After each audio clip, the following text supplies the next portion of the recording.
कोल्हापूर महानगरपालिका निवडणुकीची घोषणा होताच आम आदमी पार्टी सक्रिय झाली आहे. आपकडून निवडणूक लढवण्यास इच्छुक उमेदवारांसाठी आजपासून अर्जवाटप सुरू करण्यात आलंय. उद्यापर्यंत अर्जवाटपाची प्रक्रिया चालणार असून 20 आणि 21 डिसेंबर रोजी इच्छुक उमेदवारांच्या मुलाखती घेतल्या जाणार आहेत, अशी माहिती शहराध्यक्ष उत्तम पाटील यांनी दिली.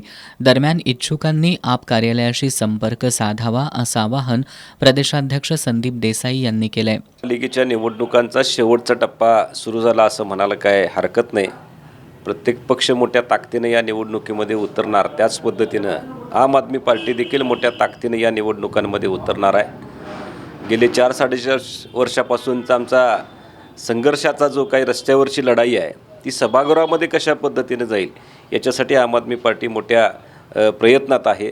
आज 18 तारीख, 18 आणि 19 हे 2 दिवस आम्ही कोल्हापुरामध्ये ज्या लोकांना असं वाटतं की विकासाचे मार्ग उपलब्ध व्हायला पाहिजेत, या कोल्हापूर महानगरपालिकेतली असलेली टक्केवारी थांबायला पाहिजे, भ्रष्टाचारमुक्त कोल्हापूर असायला पाहिजे, कोल्हापुरातल्या सुखसोयी किंवा जे काही छोटे मोठे कॉमन मॅनचे प्रश्न आहेत ते कुठंतरी सुटायला पाहिजेत, अशा सगळ्या लोकांना आम्ही आवाहन करतो आहे की 18 आणि 19 या 2 तारखेच्या दरम्यान आपले आम आदमी पार्टीचे अर्ज वाटप चालू आहे.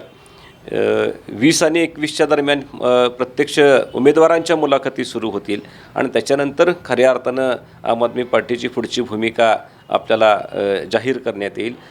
या निवडणुकीच्या निमित्तानं पुन्हा एकदा सर्वच मतदार बंधू भगिनींना मी अर्थ स्वरूपात हाक मारतो आहे की कोल्हापूरचा विकास करायचा असेल तर आम आदमी पार्टीचे चेहरे, रस्त्यावरची जे लढाई लढणारे चेहरे आहेत त्यांना सभागृहामध्ये पाठवा, त्याशिवाय कोल्हापूरला न्याय मिळणार नाही.